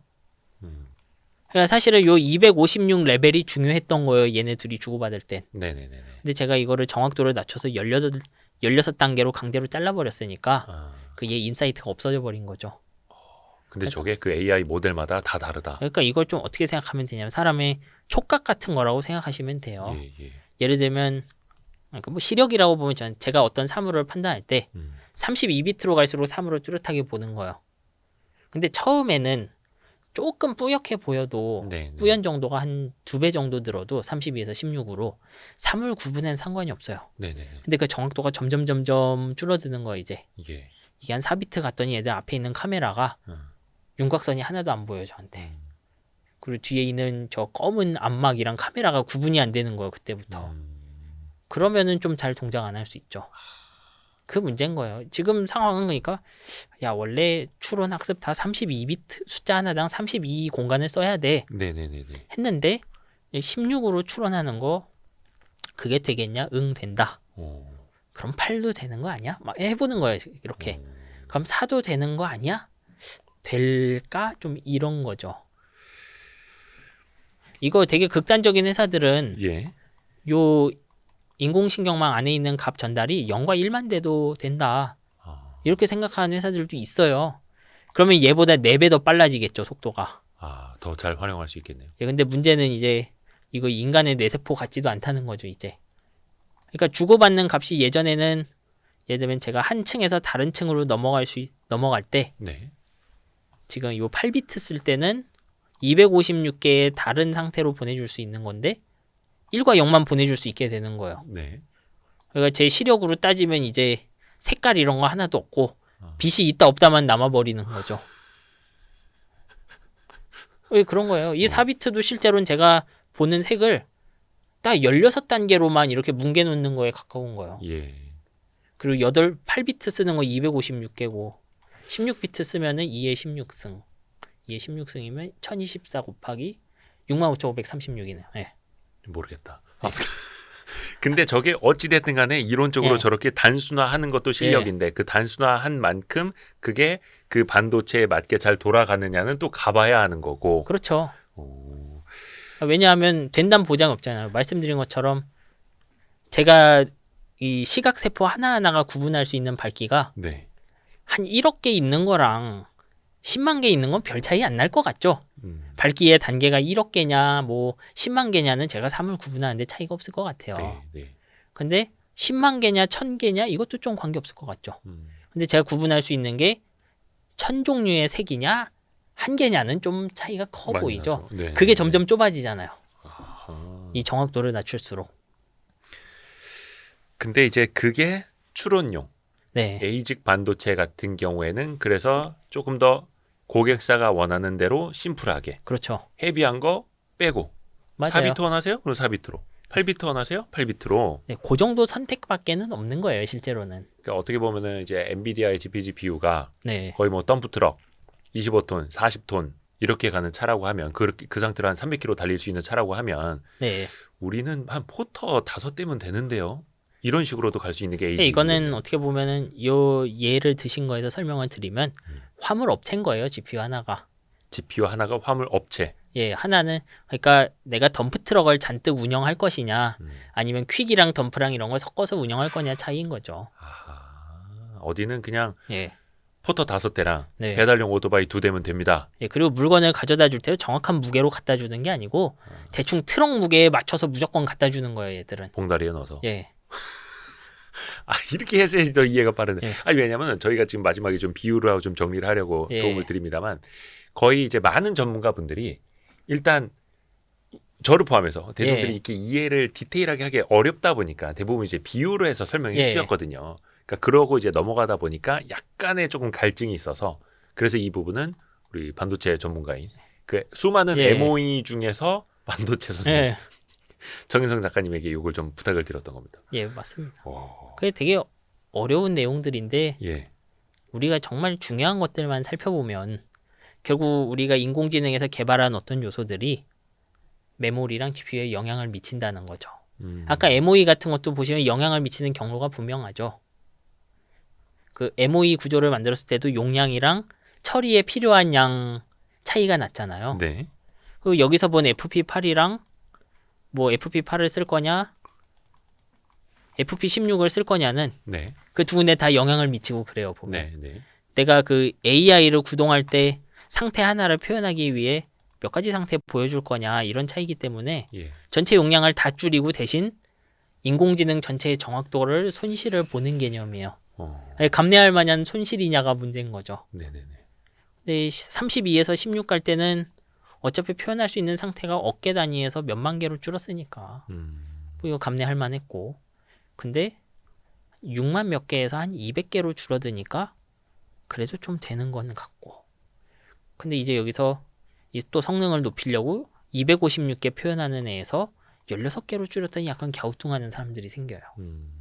그럼 이거를 예를 들어 엔비디아가 그 다음 해에 성능 2배 높이겠다 FP2라는 거 FP2라는 게 의미가 있는지 모르겠는데 저는 뭐 의미가 없죠 이런 건 사실. 이런 걸 또 만들 수 있겠느냐. 엔비디아 만들 수 있어요. 근데 아무것도 안 돌아가면 어떡하냐 이런 문제인 거죠. 그쵸. 그 2비트 연산기 만들 수 있어요. 아무도 안 쓰면 의미가 없을 뿐이지. 아무도 안 쓴다는 건 FP2라는 가상의 연산기로 인공지능을 돌렸더니 아무것도 안 되더라. 이런 상황인 거죠. 계속 연구를 해야 되는 거예요. 그래서 왜 그 AI 가속기를 자체적으로 만들겠다라는 기업들은 굉장히 많이 나오고 있는데 그게 어느 환경에서 통할 거냐는 어차피 설계부터 맞춤형으로 가야만 하는 거네요. 그렇죠. 이 회사 AI 모델에 맞게끔. 근데 일반적으로는 엔비디아 것이 소프트웨어 생태계가 제일 강하니까 잘 모르면 엔비디아 걸 쓰는 게 좋은 거죠. 모르면 그냥 대기업 거. 예, 그리고 무엇보다 이 머신러닝의 특징이 뭐겠어요? GPU 개수가 부족하면 많이 사면 커버가 된다는 게 이제 되게 강점이에요. 그래서 미국의 빅테크 기업들이 그 길로 가는 거고. 예, 왜냐하면 제가 엔비디아 GPU는 다른 에이직을 안 사고 엔비디아 샀을 때 네. 우리 슈퍼컴퓨터가 부족하면 GPU를 더 사서 붙이면 거의 그대로 성능이 늘어나죠. 네. 근데 제가 어설픈 스타트업의 칩으로 학습용 서버를 구축했다가 칩 자체가 안 되면 망하는 거죠. 그렇죠. 그러니까 일단 이건 개수만 늘리면 되는 물건들이니까 뭐 그런 강점이 있는 거죠. 그러면 이런 에이직들을 어떤 식으로 이제 접근을 해야 되냐? 사실 두 개죠. 하나는 빅테크 중에 네. 하고 싶은 게 명확한 빅테크. 하고 싶은 게 명확한 빅테크. 그러니까 이미 자율주행이 됐든 혹은 로봇이 됐든 자신들이 학습시킨 특정 인공지능이 네. 엄청 잘 돼요. 정확도도 엄청 높고 대답도 잘하고 그래요. 그래서 이 녀석은 무조건 사업화를 시키고 이걸로 내가 쉽게 말하면 다른 인공지능 회사들 치킨 게임을 걸겠다 이거예요. 우리는 니네 가격의 10분의 1 가격으로 전 세계에 뿌릴 거다. 그러면 여기서 원가의 중요한 부분인 반도체 원가도 줄여야죠. 네. 그러면 자기들이 인공지능 잘 돌리는 에이직 달라고 하겠죠. 그런 경우가 에이직이 잘 될 수 있는 경우 하나고 다른 하나는 여기 없는 요 안에 엔비디아 거에 포함되지 않은 어떤 다른 연산기. 예. 예를 들면은 숫자 하나에 비트 하나만 사용하는 그런 연산기 만들어갖고 네네네. 그런 거 연구 개발하고 있는 사람한테 가는 거예요. 야, 너 이런 거 연구하고 있으면 우리 칩으로 하면 엔비디아 거보다 FP4보다 4배 빠르다 면적당. 그러면은 엔비디아 아껴야지 막 이렇게 그렇죠. 그러면 엔비디아는 그런 칩 안 주지 않느냐. 우리는 엔비디아 거에서 면적당 가격도 반으로 깎아서 8분의 1 가격으로 주겠다. 네네네. 그럼 네가 하는 일은 같은 가격이 8배 빨라질 거다. 그렇게 했을 때 예를 들면 가상 FP1이 아니고 불리언이죠. 이제 1과 0만으로 돌아가는 인공지능 성공하면은 이제 다 차지하는 거죠. 그게 왜 우리나라에도 퓨리오사 있고 뭐 리벨리온 예. 있고 이런 AI 칩을 만드는 스타트업들 예. 있지 않습니까? 이제 팹리스. 네. 이들의 전략이 약간 그런 쪽입니까? 이들의 전략은 사실 빅테크 따라가려는 전략에 가깝죠. 빅테크를 어떻게 해요? 기존에 이제 지금 돌아가는 인공지능들을 살펴보고 네. 그 인공지능들이 구동 잘 되게 하는 거죠. 실제로 그렇게 특정 인공지능을 보고 개발한 경우가 많아요. 네. 그 스타트업들의 칩, 예를 들면 지금은 이제 잘 언급 안 되지만 그래프코어라는 회사가 있었어요. 예. 있죠, 지금도. 예. 이 회사도 IPU라고 부르는 인공지능 반도체 만들었는데 예. 이 반도체는 어디에서 잘 되냐 하면 사물인식에서 잘 돼요. 조금 깊이 들어가면 CNN이라는 인공신경망을 잘 구동하는데 네. 그 칩을 연구 개발했을 시절에는 이렇게 그 언어 모델 GPT 같은 게 잘 될 줄 몰랐거든요. 그래서 그 그래프코어 칩으로 지금 돌아가는 언어 모델들 GPT 같은 거 돌리면 동시대 엔비디아 칩보다 성능이 낮아요. 네네네. 대신 사물인식은 엄청 빠르죠. 근데 문제는 지금 빅테크가 사물인식 개발에 GPU를 쓰고 있지 않다는 거죠. 그건 이미 거의 끝냈고. 그렇죠. 이제 언어 모델 해야 되는데 언어 모델은 지금 엔비디아 잘 하는 거죠. 시대를 잘못 만났네요. 네, 뭐 어떻게 보면 그거 좀 숙명이죠, 스타트업에. 저는 그게 잘못된 선택이다 이렇게 생각하진 않아요. 왜냐하면 결과적으로 저쪽에 오픈 AI가 초대박을 내면서 GPU 시장 구도가 확 바뀐 것이지. 그들이 이제 GPU, IPU를 설계했던 시점에는 언어 모델의 대성공을 예측하기엔 너무 일렀거든요. 또 하나 궁금한 게 그 퓨리오사 같은 경우에는 메타가 뭐지 인수를 희망하고 있다 이런 이야기 나오지 않습니까? 예. 그 어떤 이유인 거예요? 뭐 퓨리오사의 그 개발진이 대단해서 그런 거예요? 아니면 뭐 메타가 자체 지금 개발하기에는 뭐 인력이나 다시 시작을 해야 될 거고 퓨리오사를 인수하는 게 가장 효율적이다 뭐 요 정도까지 이야기가 나왔습니다만. 그냥 뭐 그림 자체는 좀 당연하다고 봐야죠. 왜냐하면 마이크로소프트도 자체 칩 설계하고 아마존도 자체 칩 설계하죠. 네. 그러면 뭐 안 할 이유도 없잖아요. 근데 바닥부터 하긴 힘드니까 어디든 M&A 상대를 찾아보는 것도 좋죠. 근데 퓨리오사가 하고 있던 게 뭐 메타랑 잘 맞아서 뭐 이런 거예요. 아까도 이제 에이직도 이 회사의 그 AI 모델이랑 잘 맞아야 된다라는 표현을 해주셨잖아요. 예. 근데 저도 이제 그런 디테일까지는 정확하게 몰라요. 왜냐하면 그런 AI용 반도체 설계하는 회사는 실리콘밸리에도 많잖아요. 네네. 그럼 뭐 퓨리오사도 그 중에 뭐 하나 같은 거고 한국에 있지만 저는 어떤 비교 우위가 있는지는 정확하게는 모르겠어요. 그 안에서. 근데 어찌 됐든 간에 이 ASIC 반도체 시장은 사실 AI가 이제 추론 영역으로 가면 갈수록 또 커질 수밖에 없는 거고 어떻게 보면 엄청나게 이제 춘추전국 시대가 될 수도 있겠네요. ASIC 시장은. 그거는 사실 저는 생각이 그렇진 않아요. 아니에요. 왜냐하면 서버용 GPU 중에도 예를 들면 마이크로소프트 같은 회사는 자기 칩을 설계해서 자기 추론용으로 쓸 수는 있겠죠. 그렇죠. 그리고 아마존은 또 아마존 거 설계해서 쓸 수 있고 걔네들의 수요가 얼마나 될까 전 세계에 이걸 한번 고민해봐야죠. 근데 혹은 기존에 학습용으로 썼던 칩을 추론용으로 다시 전환하는 수요도 있을 거고 학습에서 추론으로 넘긴다고 하면 엔비디아가 좀 더 유리해질 수도 있죠. 또 최근에 이제 많이 언급되는 기업이 이제 브로드컴 아닙니까? 네. 브로드컴이 대표적으로 이제 팹리스이고 ASIC을 한다라는 것인데 그래서 엔비디아의 대항마가 브로드컴이 될 것이다라는 이야기 그리고 엔비디아는 좀 실적 성장세가 조금은 완만해지지만 앞으로는 브로드컴의 실적 성장세가 더 많아질 것이다. 또 이렇게 보는 측면도 있더라고요. 예, 브로드컴은 자기 로고를 걸고 GPU를 만들진 않겠죠. 대신 그 자체 GPU를 하려고 하는데 뭔가 사내 역량이 몇 프로 부족하다 이런 회사들이 같이 손을 잡으려고 하겠죠. 그러니까 이런 GPU 설계 시도가 있으면 브로드컴의 실적은 올라가겠죠, 계속. 자체 GPU 설계 시도. 예. 그렇게 해서 어느 정도 수요가 갖춰지면 지금은 브로드컴이 그쪽으로 매출 없으니까 당연히 실적은 늘어나겠죠. 없던 게 생기니까. 예.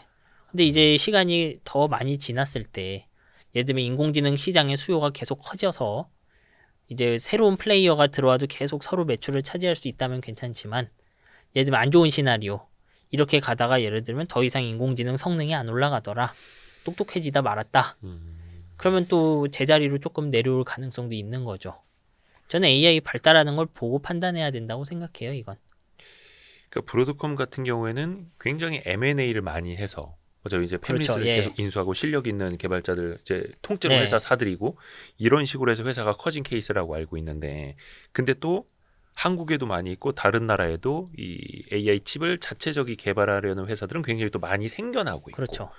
그러면은 그 사이에서 막 다 서로가 서로 다 이제 경쟁을 하는 그래서 저는 이제 춘추전국 시대라는 표현을 썼던 건데 그러면 그 가운데서 어찌 됐든 간에 가장 많은 IP를 갖고 있는 브로드컴이 훨씬 더 유리할 것이냐 왜냐면 그 바닥에 또 공룡이니까 뭐 그런 거에서는 이득을 보죠. 당연히. 자기 IP가 있기 때문에 그 IP 중에 예를 들어 설계하고 싶은 회사 중에 IP 부족한 회사한테 그냥 IP 라이선스를 주는 거잖아요. 그러면 그런 면에서는 당연히 필요한 회사고 그럼 매출은 늘어나는 거죠. 거기서. 근데 저는 에이징 열풍이 꼭 어떤 회사든 성공해서 끝날 거냐 이거는 조금 고민을 해보라는 것이죠. 다 함께. 성공해서 끝날 것이냐. 그 테슬라 도조. 예. 지금 엔비디아 GPU를 안 사던가요? 테슬라가? 지금 5년 지났죠? 계속 사죠. 계속 사죠. 네. 왜 그럴까요? 이게 트렌드 싸움이겠죠, 일종의. 도조를 만들었을 때 테슬라가 생각한 AI 발전 방향이랑 H100을 이제 엔비디아가 만들었을 때 생각한 방향이 다르겠죠.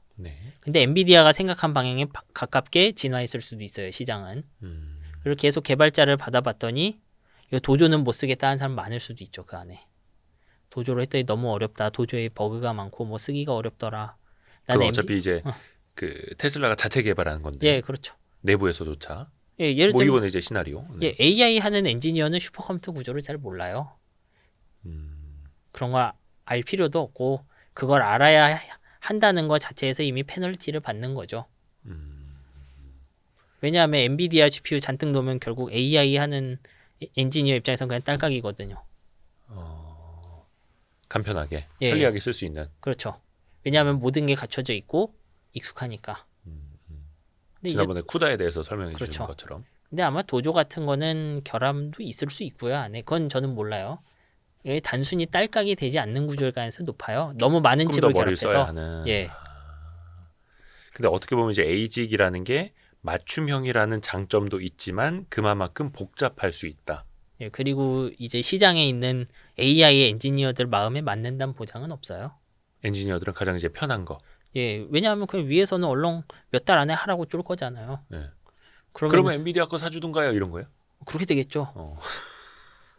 저도 그래프코어 거 쓰라고 했을 때 저 결사 반대하고 그랬는데 아, 경험이었군요. 아, 포털에 글이 이거밖에 없는데 내가 어디서 도움을 받냐 이런 거죠. 하다 뽀개지면 처음부터 해야 되는데. 사용법 같은 거. 예. 사실 되게 중요한 요소예요, 그거. 그리고 정작 그렇게 해서 열심히 뭐 새로운 반도체 익혔는데 예. 내년에 제품 안 나오면 어떡할 거야? 신제품 안 나와요, 그 회사에서. 그 회사가 접으면. 네. 아까 뭐라 그랬죠? 뭐 GPU나 뭐 NPU, 뭐 IPU 뭐 뭐 여러 그런 가지 이름도 표현을 있잖아요. 쓰는데 예. 그게 안 나오면 예를 들면 뭐 짐 켈러 회사는 그렇진 않겠지만 여기도 뭐 갤럭시 이런 식으로 쭉 제품을 내놓는데 예. 드디어 내가 짐 켈러 제품에 익숙해졌는데 예. 여기 GDDR 쓰죠. 예. 갑자기 여기서 HBM만 쓰고 GD. 우리 내년부터 안 만들래요 이런 식으로 나오면 옆에 있는 다른 경쟁자가 엔비디아 거 내년 뭐 호퍼 썼다가 블랙엘 썼다가 루빈 썼다가 이렇게 그냥 쭉쭉 크고 있는데 우리는 발전 한번 멈추죠. 그게 또 엄청 리스크가 되는 거예요. 그게 더 큰 리스크죠.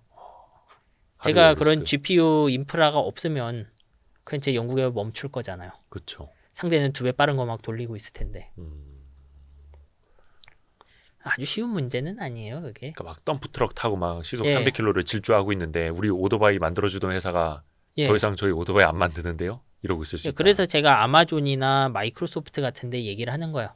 자체 수요가 큰 IT 회사니까 예, 예. 개발자 키울 능력 있고 스스로 설계할 능력 있고. 아하. 근데 그런 회사들도 자기들 인공지능 직접 구동해서 요 서버 안에서 다 돌리고 그다음 완전히 새로운 거 지금 하는 언어 모델 말고 완전 새로운 거 나왔는데 예. 요것도 엔비디아에 밀리면 좀 곤란하죠. 그때 가서. 그러니까 이 범용성이랑 어떤 그 특정 분야에서 우위를 차지하는 건 좀 어떻게 보면 상충 관계잖아요. 네. 근데 자칫 삐뚤어지면 이제 회사 역량이 확 기울어진다는 거예요. 결국 아까 말했던 그래프코어 제품도 트렌드가 언어 모델로 넘어가면서 상대 우위를 전부 잃어버렸거든요. 여전히 사물 인식은 잘 돼요, 말씀드렸지만. 네네네네. 근데 사물 인식 요즘 관심 없는데 이렇게 나와버리면 할 말 없잖아요. 그래서 미국의 빅테크 기업처럼 돈 있으면 그냥 엔비디아 거 사서 쓴다. 그게 제일 속 편하다. 일단 쓰고 최대한 양립을 시켜야죠. 아, 같이 좀. 예, 에이직도 자기들 거 그렇고. 개발하더라도. 그리고 자기들 에이직이 성공하는 조건은 자신들이 만든 인공지능이 아주 많이 잘 돼야 돼요. 그리고 엔비디아 거보다 훨씬 싸게 돌아가야죠.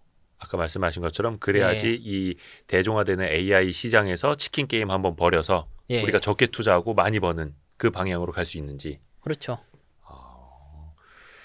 오, 재밌습니다. 재밌습니다. 이게 명확한 답이 없어서 되게 좀 안타깝긴 한데 실제로도 전부 불확실한 거 보고 경쟁하는 거예요, 이건. 예. 예를 들면 말씀드린 것처럼 이 정확도 4짜리 될까 안 될까 모르는데 네. 4도 되고 2도 되고 1도 됐다고 해봐요, 여기서. 네. 그래서 1짜리 정확도로 AI가 돌아갔어요. 그러면 이런 거 하는 회사가 대박 날 수도 있어요. 그러면 결국은 저 최적화의 전쟁이네요. 그러니까 이거는 어떻게 보면 이 설계 회사들도 예. AI 연구하는 사람들이 귀동량을 계속 해야 돼요. 왜냐하면 설계 회사가 할 수 있는 건 결국 메모리 접근 얼마나 빨리 하고 얼마나 비싼 메모리 낄지 정하고 어느 정도 정확도의 연산 장치 넣을 거냐 이런 거밖에 없잖아요. 예. 근데 이 정확도 높고 낮은 연산 장치의 수요는 나중에 AI가 뭘 필요로 하냐에 달린 거예요. 제가 말씀드린 것처럼 이 4비트짜리 연산은 했더니 언어 모델들에서 잘 안 되면 그냥 쓸모없는 애고 언어 모델이 4비트로 잘 돌아가기 시작하면은 성능을 2배로 높여주는 요술봉이죠. 어떻게 보면 이제 딥시크가 그거를 이제 선제적으로 물론 이제 예. 그 이론은 다 있었다고는 합니다만 예, 가장 이제 실물 서비스로 그거를 이제 증명해낸 거고. 학습에서 8비트 해본 거죠. 예. 그러면서 이제 딥시크 쇼크라는 게 나왔고 이제 그거 보고 저거 되네. 다 비슷하게 그렇게 네, 한번 경량화, 시도해보겠죠 이제. 최적화, 라이트하게. 근데 딥식의 성능 향상 중에 그 8비트 학습 빼면은 이제 대부분 해보긴 했죠. 8비트 학습이랑 그 내부의 중간 상태 저장하는 방식, 네. 그 2개 정도가 이제 되게 독특하다. 근데 또 그걸 이제 배웠으니 된다라는 걸 알았으니 이제 비슷한 그런 경량 모델들이 이제 쏟아져 나올 테고. 네, 해보고 결과를 보겠죠 다들. 자신들이 기존 모델이랑 비교했더니 이거 좀 속도는 빠른데 실제로 답변을 보니까 영양가 없다는 피드백이 있더라 이럴 수도 있고 영양가가 좀 없어지긴 했는데 속도가 너무 빨라서 쓸만하더라 뭐 그럴 수도 있는 거죠. 그러니까 저희가 한 2년 전에 챗 GPT 처음 나왔을 때 엄청 네. 이제 놀랐다가 이제는 AI 서비스들도 엄청나게 다양해지고 있고 그 중에 원가를 가장 적게 네. 쓸 수 있는 그리고 또 반도체 용량이나 또 속도 접근을 네. 많이 줄일 수 있는 와, 좀 어마어마하게 발전을 하고 있고 또 분명히 이 중에서 그걸 가장 잘하는 승자가 나올 거고 예. 백화쟁명식으로 또 막 쏟아져 나올 거고 그렇죠. 와, 그 한복판에 있다 보니까 어지럽습니다. 솔직히 오늘 정인성 작가님이 이제 설명해 주신 내용 저도 한 2번은 더 돌려봐야 될 것 같은. 예. 2번 넘을 가능성이. 넘어야죠, 사실. 네. 클리어하게 잘 들었습니다. 네, 감사합니다. 너무 감사드립니다. 오늘 준비한 소식은 다 다 드린 됐습니다. 거죠. 예. 보셨죠? 1시간 반밖에 안 걸렸습니다.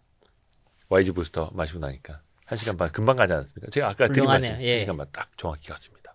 그래서 다음번에도 또 이 반도체 시장 또 AI 시장이 또 어떻게 변화하는지에 따라서 또 정인석 작가님에게 또 도움 말씀을 구하겠습니다. 알겠습니다. 너무 감사합니다. 예, 수고하셨습니다. 고맙습니다. 고맙습니다. 고생하셨습니다. 고생하셨습니다.